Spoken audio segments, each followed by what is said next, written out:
Alexandria Ocasio Cortez cost New York City 25,000 jobs when she was one of the loudest voices protesting Amazon's headquarters. She's now trying to claim victory because Amazon leased an office, didn't build anything, and is going to bring back 1,500 advertising jobs as opposed to building a second headquarters. Let me stop here and try and explain this to you guys. Amazon was going to build HQ number 2. AOC protested. Amazon pulled out.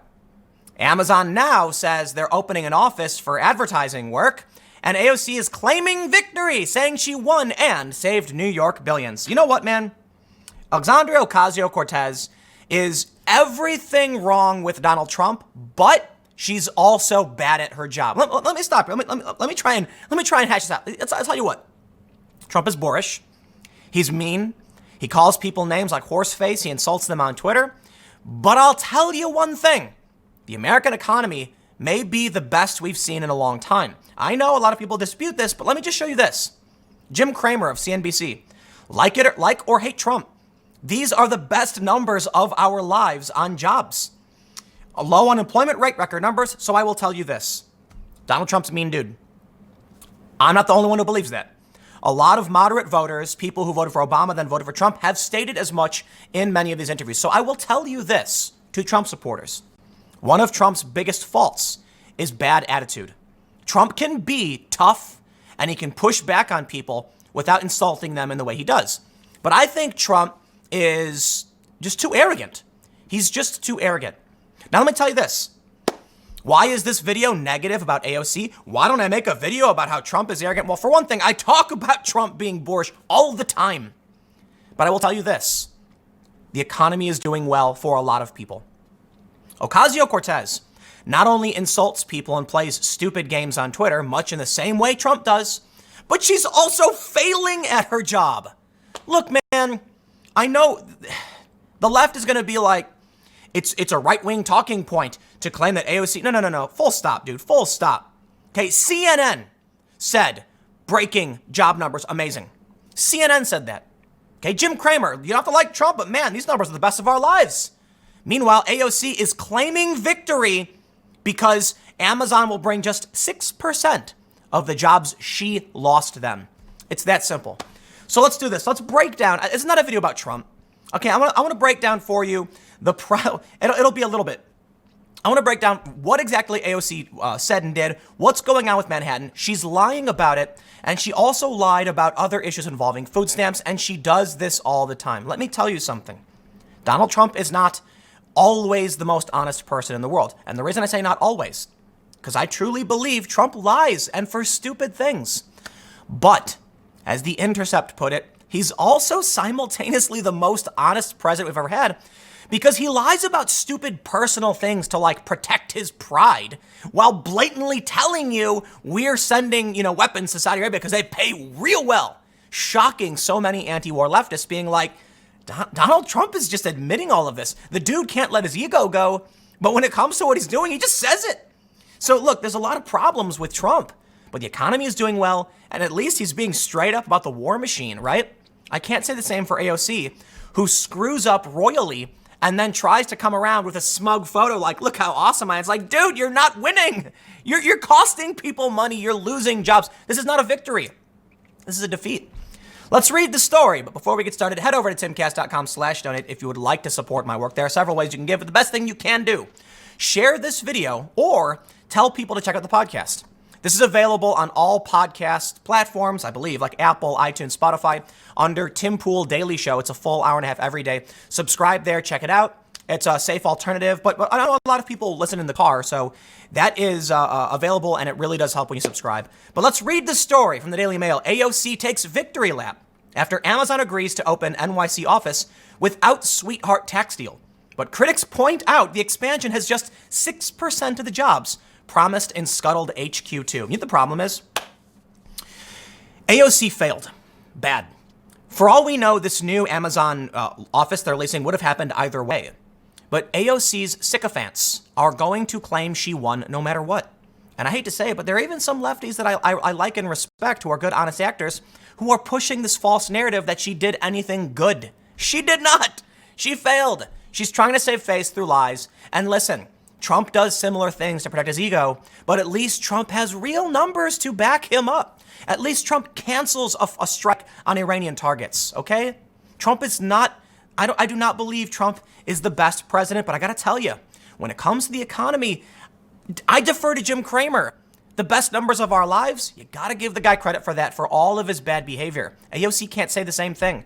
And there's a reason why I'm doing this comparison, because I know invariably you're gonna get all these lefties saying like, but why won't Tim criticize Trump? Listen, the economy's doing well. What do you want me to say? You want me to lie? You want me to be like, everything's bad, don't believe Trump? No, I can't do that. The Democrat numbers are not in their favor. The impeachment has failed. It's backfired. We're seeing the numbers being published by the Trump campaign. And their only defense is, well, at least some people want to impeach Trump. I'm sorry, dude. Trump is winning.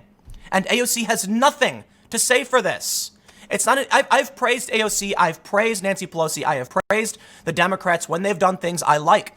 I have praised Trump in much similar way. But I got to admit, I criticize Trump a lot. The problem is he's winning. He is. And so when I say that, it's not because I prefer him over them.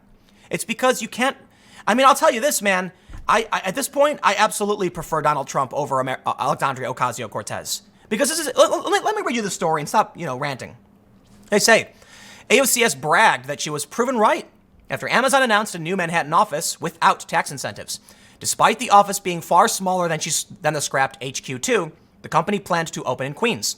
Facing backlash from Ocasio Cortez and other New York Democrats over $3 billion in tax incentives to open an office employing 25,000, Amazon abruptly canceled the HQ2 plan in February.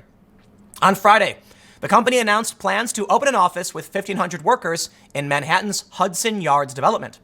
Won't you look at that? Amazon is coming to New York City anyway, without requiring the public to finance shady deals, helipad handouts for Jeff Bezos, and corporate giveaways. Maybe the Trump admin should focus more on cutting public assistance to billionaires instead of poor families. Okay. There's so much wrong with this. Amazon is in New York. Of course, Amazon has employees. I believe they have 7 or 5,000 or so employees already in the New York area. Amazon was going to build a new headquarters, 25,000 new jobs. What they've done at Hudson Yards is advertising, for the most part, in consumer relations, and it's 1,500 workers. More importantly, can I show you something that's going to make you laugh? Ocasio Cortez says there's no financing shady deals. She's saving all this money. The thing is, Amazon's tax breaks and incentives were big. Hudson Yards are bigger. Would you look at that? Hudson Yards are in Manhattan. It's an island. The Amazon HQ is going to be in Long Island City, which is in Queens. They're different boroughs, which means different jobs, different economies, but still part of New York City and New York State. Hudson Yards is a development which has bigger incentives, as reported by the New York Times on March 9th. So Amazon did not directly get incentives for an HQ2, but they're certainly taking advantage of the bigger incentives at Hudson Yards, and they're not even bringing back, this is what Ocasio-Cortez does, okay? She plays this, she has no way, oh, look at this photo, man. Here she is, smugly sitting, me waiting on the haters to apologize after we were proven right on Amazon and saved the public billions. No, there's so much wrong here. Man, remarkable. Hudson Yards was massive for incentives for the city, meaning the city gave them basically the same deal Amazon got or better. And Amazon is only bringing a small number, 6% of those jobs the HQ would have had. But I tell you again, for all we know, the Amazon advertising office maybe would have come along with HQ2. It's remarkable that Ocasio-Cortez, you know that meme where it's Patrick and SpongeBob and the Bikini Bottom's on fire and SpongeBob's like, we did it, we saved the town. That's literally what this is. So they go on to say, in a subsequent tweet, the New York Democrat posted a photo of herself sitting on a couch with her feet propped up, grinning happily.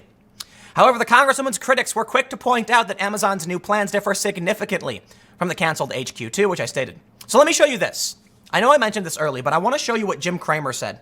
Never been a big fan of the guy. I think he was wrong about the recession 10 years ago. But the point is, you have these pundits, even on CNBC, like or hate Trump. These are the best numbers of our lives. Check this out. CNBC's Jim Cramer said Friday, no matter your view on President Donald Trump, there's no denying we're living in the best labor market in more than a generation.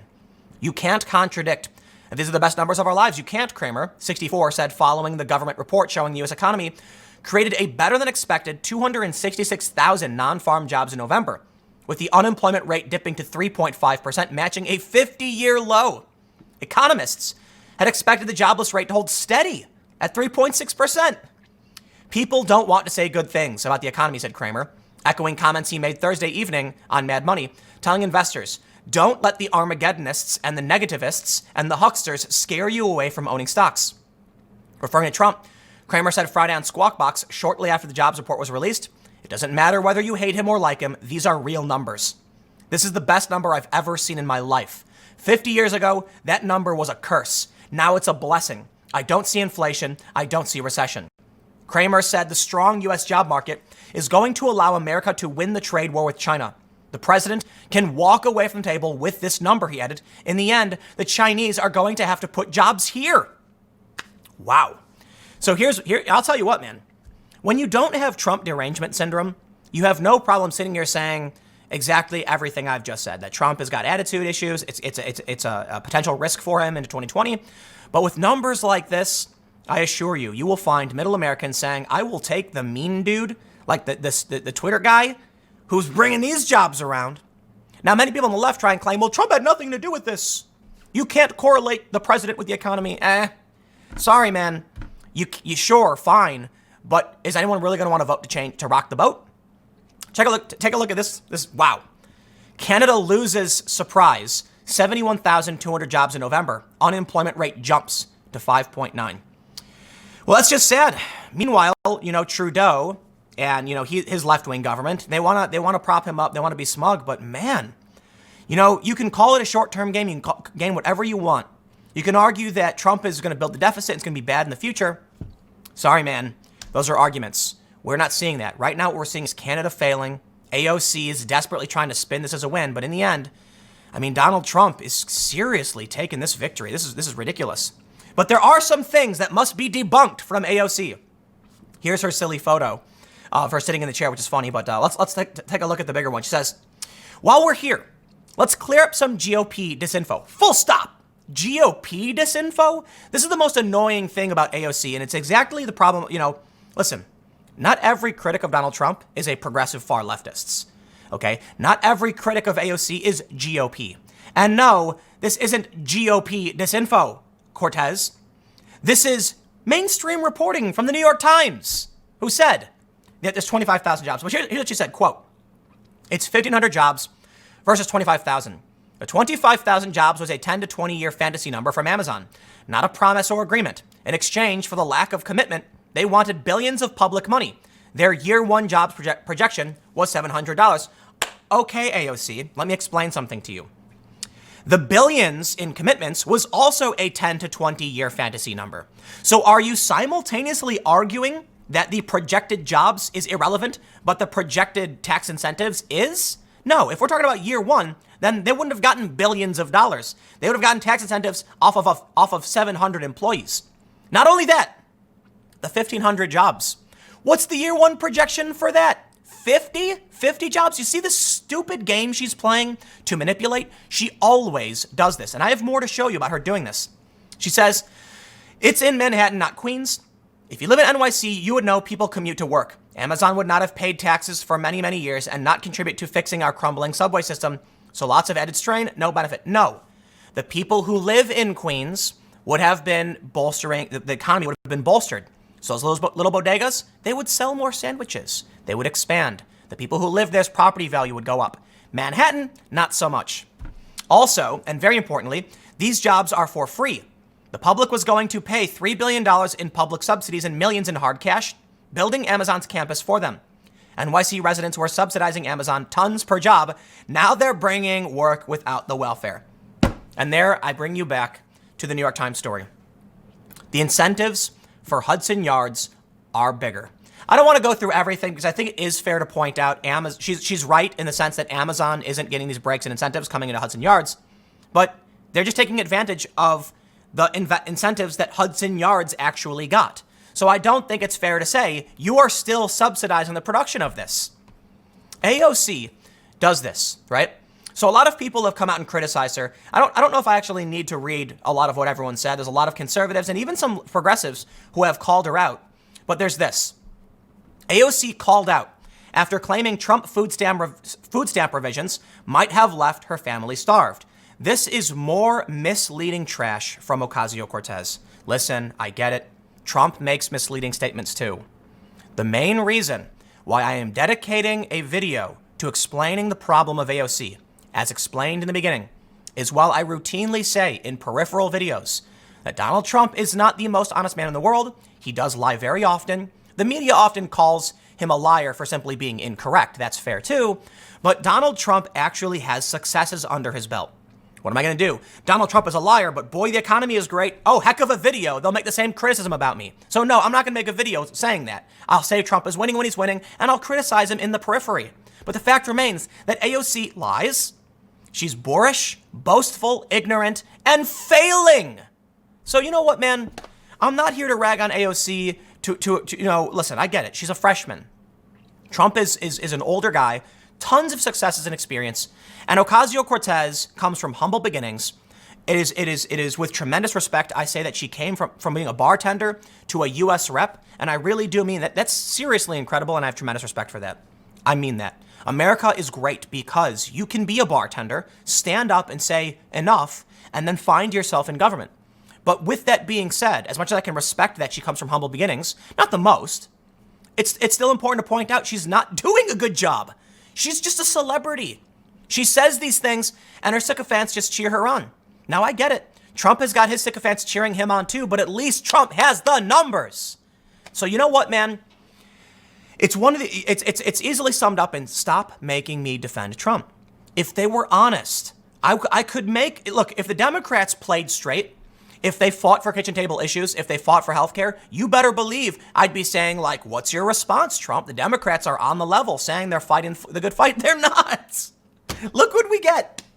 I'll add, man, look, there's that Republican. I think his name is Duncan Hunter. He's resigning. He pled guilty to misuse of campaign finance and all that stuff. Okay. But there's no real big story there. He's not a celebrity. He's not famous. He's not of consequence. And he's resigning. And I can mention that in the periphery. But when we have Ilhan Omar, high profile, for whatever reason, okay, maybe because of the right, because of conservatives, fine.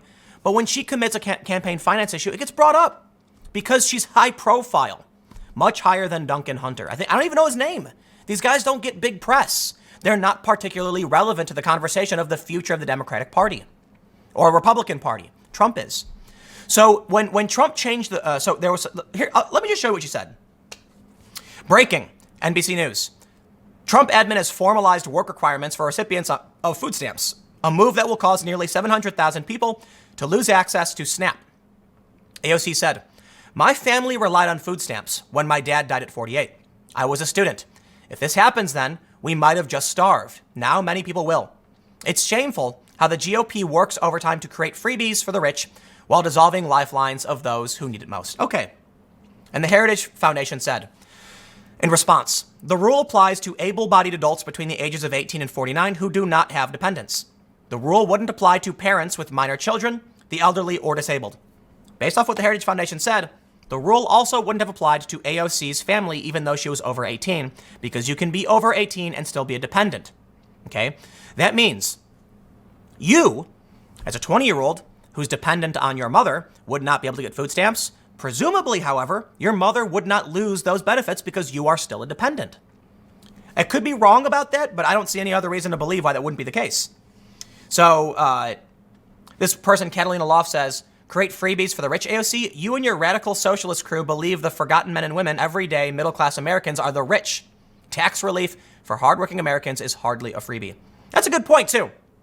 Less concerned about it because I want to move on to the future of the Democratic Party.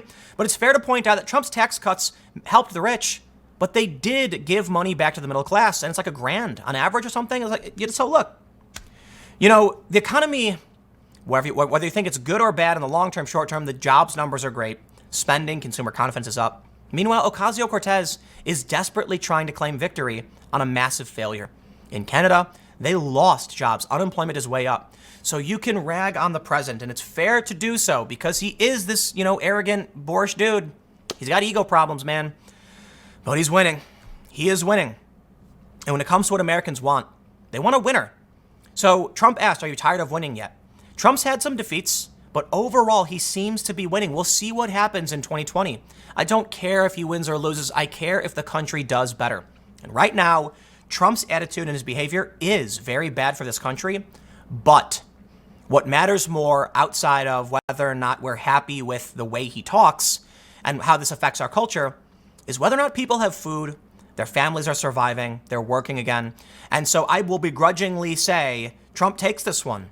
Okay, I would like to see better leadership. That if you could take, I've argued this, man. If the Democrats could take someone who was close to the same policies of Trump, but calmed down more of the the ego and the rhetoric stuff, they might actually win. For the same reason Democrats in many districts won in 2018, they can't do it though. Imagine if you got somebody, not Biden, man, he's just awful. He's just not. Imagine if you got somebody who agreed with Trump on immigration, on the border, but didn't have these tweet problems. They might actually take it. I think you'd see a lot of even Trump supporters who really do like the guy say, as much as you like the guy, it is good to get that charismatic leader who's going to push good policy.